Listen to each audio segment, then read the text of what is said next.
Avant de plonger dans l'histoire intense d'aujourd'hui, un petit rappel.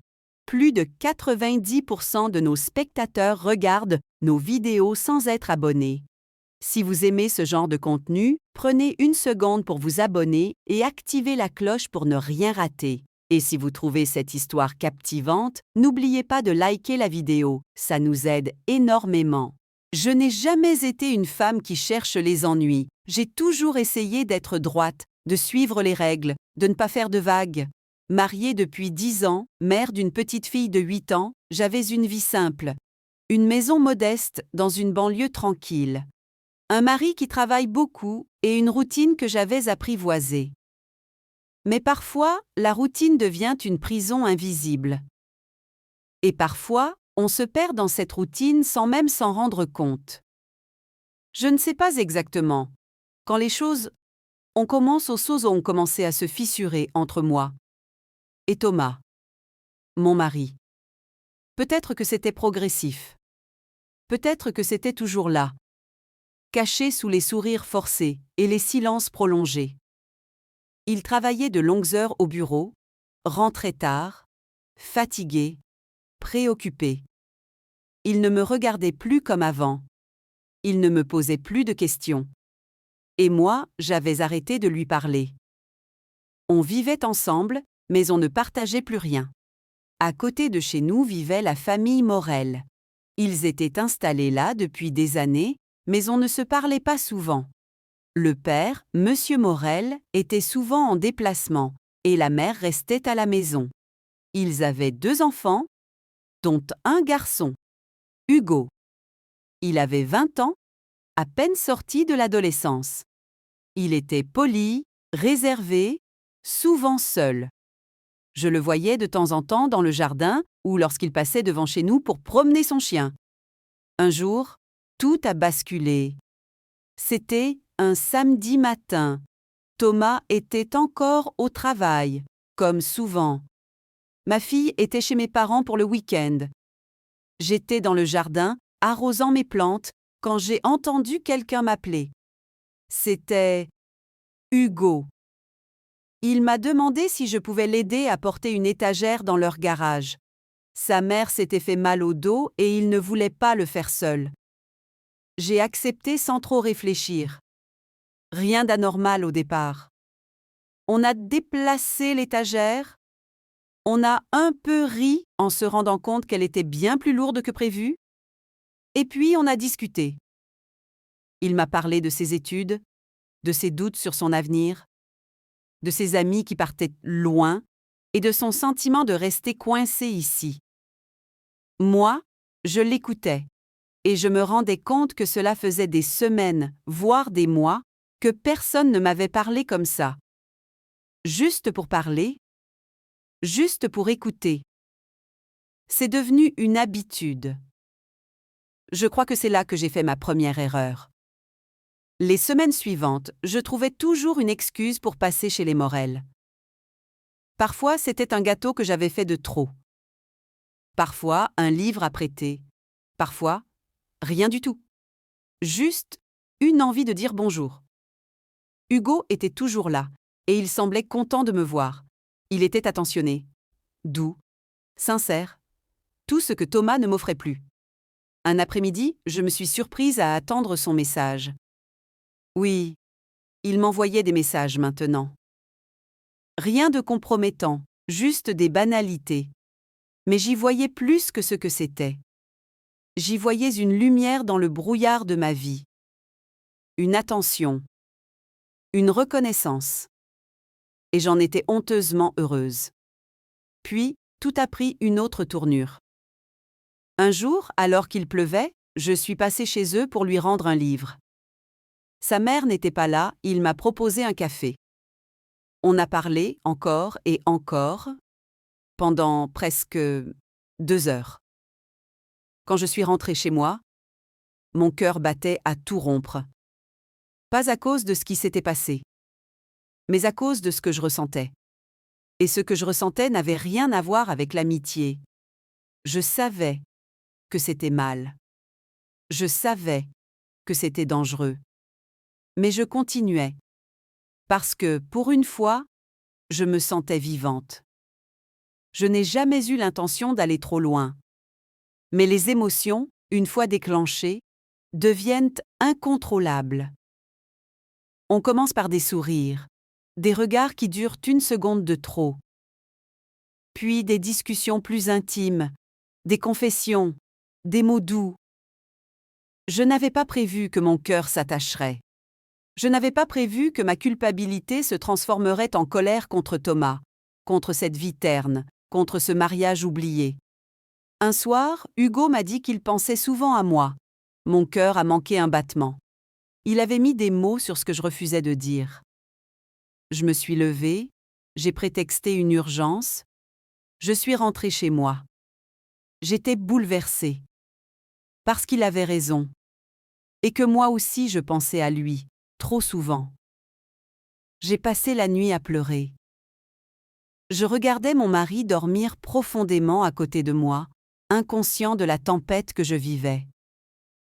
J'aurais aimé qu'il se réveille, qu'il me demande ce que j'avais, qu'il me serre dans ses bras. Mais il ne s'est pas réveillé. Il ne se réveillait plus pour moi depuis longtemps. Les jours suivants, j'ai évité Hugo. Je culpabilisais trop.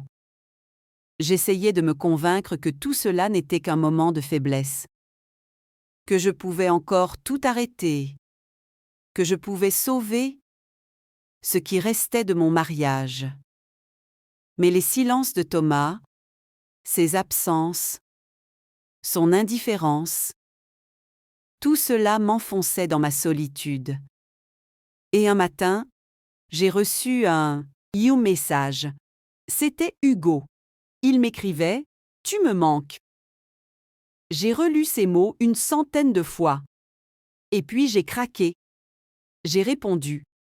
Et ce jour-là, tout a changé. Je sais que ce que je raconte peut sembler choquant, surtout venant d'une femme mariée, mère de famille. Mais je vous jure que je n'étais pas une mauvaise personne.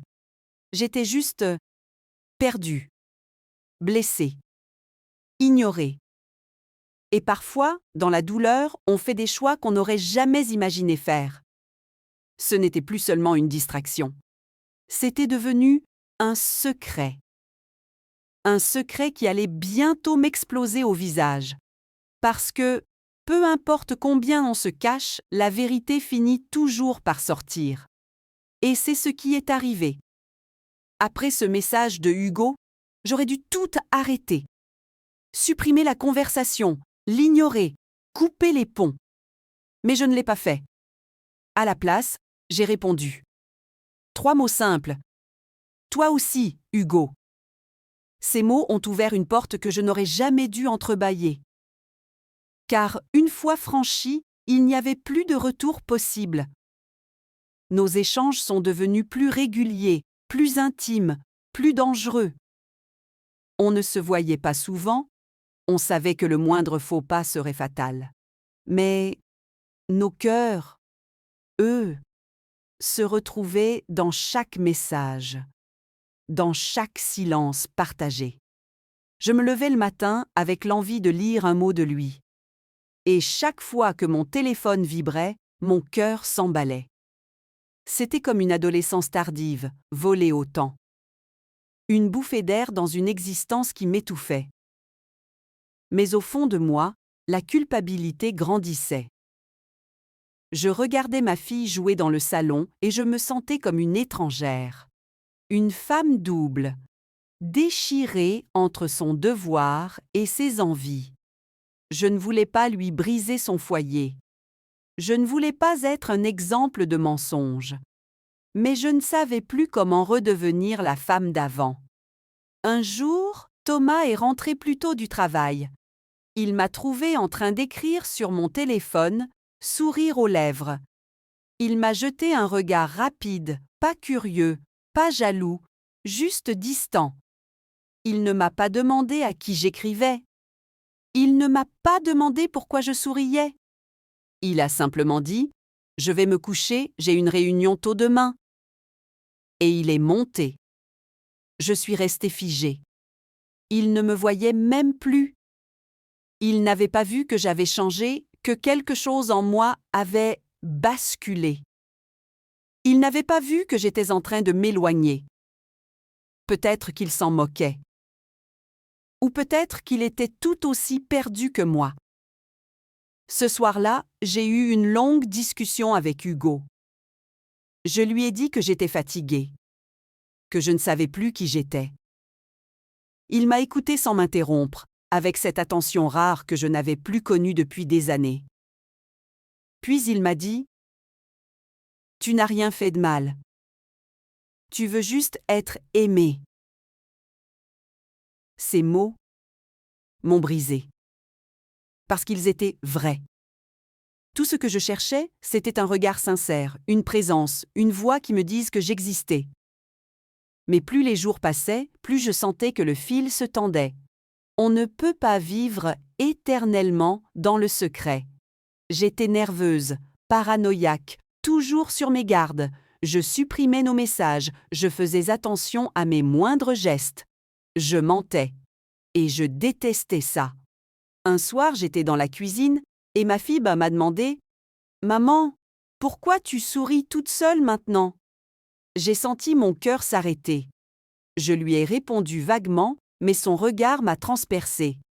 J'étais en train de devenir une autre. Quelqu'un qu'elle ne reconnaîtrait plus. C'est ce soir-là que j'ai décidé de m'éloigner de Hugo. Pas parce que je ne l'aimais pas, mais parce que je ne m'aimais plus moi-même. Je lui ai écrit un message long, douloureux, où je lui expliquais que je devais retrouver ma place, affronter ma vie et réparer ce que j'étais en train de détruire. Il n'a pas répondu tout de suite. Il a mis 3 jours. Et quand il a enfin écrit, c'était juste pour me dire « Je comprends. Mais sache que je ne t'oublierai jamais. » Je pensais que tout allait s'arrêter là, que la page était tournée. Mais la vie est cruelle avec ceux qui pensent pouvoir enterrer leurs erreurs. Quelques semaines plus tard, Thomas est tombé sur un vieux téléphone que j'utilisais parfois. Je l'avais oublié dans un tiroir avec, par malheur, quelques messages que je n'avais pas effacés. Il ne m'a rien dit le soir même. Il a fait semblant. Il m'a embrassé sur le front comme d'habitude, m'a souhaité bonne nuit et s'est couché. Le lendemain, je l'ai trouvé assis dans le salon, le téléphone dans la main. Il avait lu. Tout. Il ne criait pas. Il ne pleurait pas. Il avait ce regard vide. Ce silence qui fait plus mal que 1000 mots. Il m'a demandé « Depuis quand ?» Je n'ai pas répondu. Parce que je ne savais même plus quand c'était devenu réel. Puis il m'a dit quelque chose que je n'oublierai jamais. « Tu m'as volé ma famille sans même partir. » Il ne m'a pas insulté. Il ne m'a pas menacé. Il est simplement parti. Il a pris ses clés et il est sorti sans dire où il allait. Et là, j'ai compris que ma vie venait de basculer pour de bon. J'ai passé la journée à tourner en rond, à effacer des larmes, à chercher un souffle. Ma fille m'a demandé où était papa. J'ai menti. Encore, j'ai dit qu'il était au travail. Mais le soir, il n'est pas rentré. Les jours suivants ont été un enfer. Il dormait chez son frère. Il m'envoyait des messages froids, uniquement pour parler de notre fille. Il voulait qu'on organise une garde partagée, qu'on soit adulte. Mais moi, je n'étais plus adulte. J'étais une coquille vide. J'ai essayé de lui parler, de m'excuser, de lui dire que je regrettais. Mais il m'a répondu « Tu regrettes qu'il l'ait su, pas ce que tu as fait. » Et il avait raison. Au fond, si rien n'avait été découvert, j'aurais probablement continué. Parce que j'étais égoïste. Parce que je voulais fuir la réalité. Parce que j'avais trouvé en Hugo une échappatoire. Mais maintenant, il ne me restait plus rien. Ni Thomas, ni Hugo, ni respect de moi-même. Et le pire dans tout ça ? c'est que le voisinage a commencé à parler. Des rumeurs ont circulé. Des regards se sont faits plus lourds. Même la mère de Hugo m'évitait désormais. Lui non plus ne répondait plus à mes messages. J'étais seule. Et dans cette solitude, j'ai enfin vu les dégâts que j'avais causés. Pas seulement à mon mari, mais à ma fille, à ma maison, à moi-même. J'avais tout fait exploser pour un sentiment qui n'aurait jamais dû naître. Mais ce n'était pas la fin. Non. Ce n'était que le début d'une autre histoire. Une histoire où je devrais affronter le regard des autres, la colère de mon mari, le silence de ma fille, et surtout, ma propre honte. Je ne cherchais plus le pardon. Je voulais simplement comprendre pourquoi j'avais fait ça et comment je pouvais réparer ce que j'avais brisé. Parce que la vraie punition, ce n'était pas ce que les autres allaient me dire. C'était ce que j'allais devoir vivre, chaque jour, dans mon cœur. Les semaines qui ont suivi ont été longues. Chaque jour ressemblait à un hiver sans fin. Mon mari ne me regardait plus dans les yeux. Notre maison, autrefois pleine de rires timides et de discussions à table, était devenue un lieu de silence pesant. Il passait chercher notre fille à l'école. Parfois, il restait dîner, mais nous n'échangions que des mots pratiques. Aucun regard, aucune chaleur. Hugo avait complètement disparu.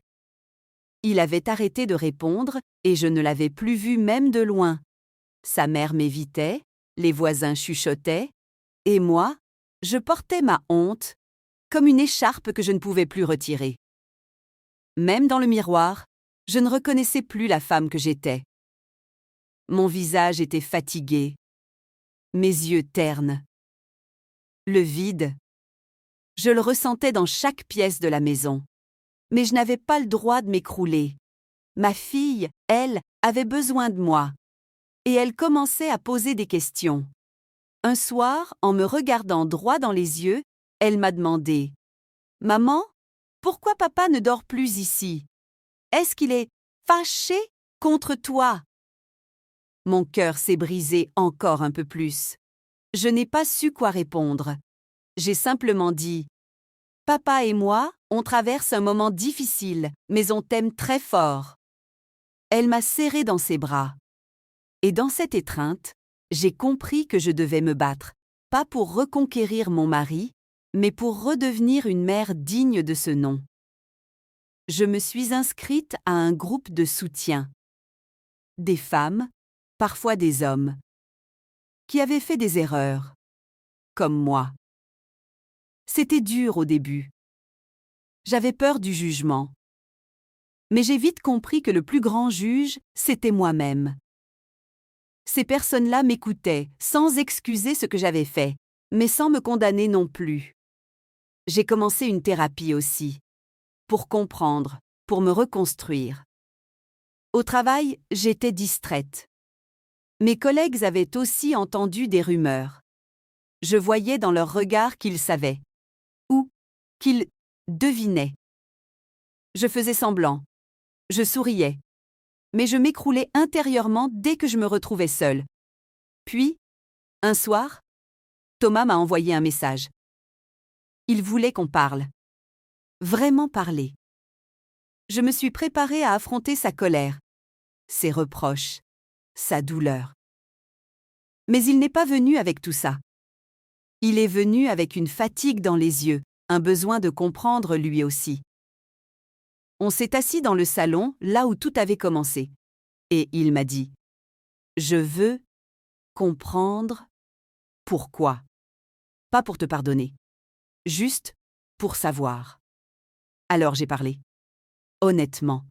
Avec mes mots, mes fautes, mes regrets, je lui ai raconté ma solitude, l'impression de ne plus exister à ses yeux. Les silences, devenus murs entre nous. Je lui ai parlé d'Hugo sans chercher à me justifier. J'ai assumé. Chaque mot, chaque faille. Il m'a écouté. Parfois, il détournait le regard, parfois, il serrait les poings. Mais il n'a pas hurlé.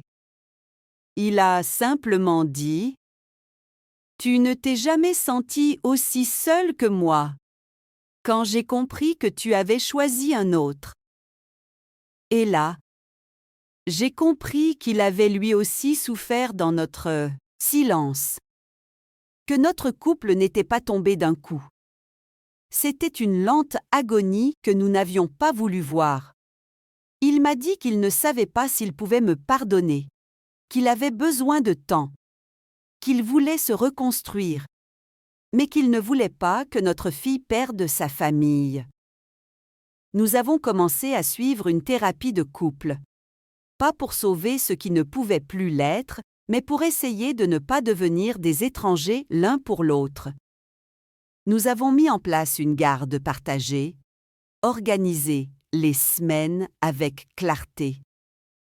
Il a gardé l'appartement pendant que je déménageais dans un petit logement pas loin pour rester proche de notre fille. Ce fut l'un des moments les plus durs de ma vie. Partir de cette maison, que j'avais décorée pièce par pièce, en sachant que je l'avais détruite moi-même. Le temps a passé. 1 an. Puis 2. Hugo a quitté le quartier. Il est parti étudier à l'étranger. Je ne l'ai jamais revu. Parfois, je pense à lui. Non pas avec envie ni avec nostalgie, mais avec un étrange mélange de tendresse et de tristesse. Il a été une erreur. Mais il a aussi été un miroir de tout ce qui manquait dans ma vie. Et c'est grâce à cette douleur que j'ai fini par ouvrir les yeux. Aujourd'hui, je vais mieux. Je ne suis pas une héroïne ni une victime.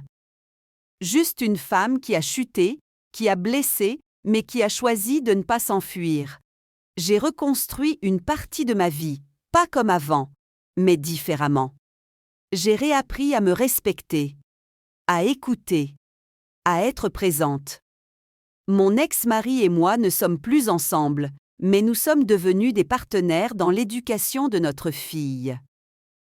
Il ne m'a jamais totalement pardonné, et je ne m'attends pas à ce qu'il le fasse. Mais il m'a donné une seconde chance, celle d'être honnête, de ne plus fuir. Et si je vous raconte tout cela aujourd'hui, ce n'est pas pour me justifier. C'est pour dire qu'aucune faute ne mérite d'être enterrée dans le silence. Car c'est dans le silence que les douleurs se nourrissent. C'est dans la vérité qu'elles commencent à guérir. Je ne suis plus la femme que j'étais. Je suis une femme qui a touché le fond et qui a décidé d'y construire un escalier plutôt qu'une tombe.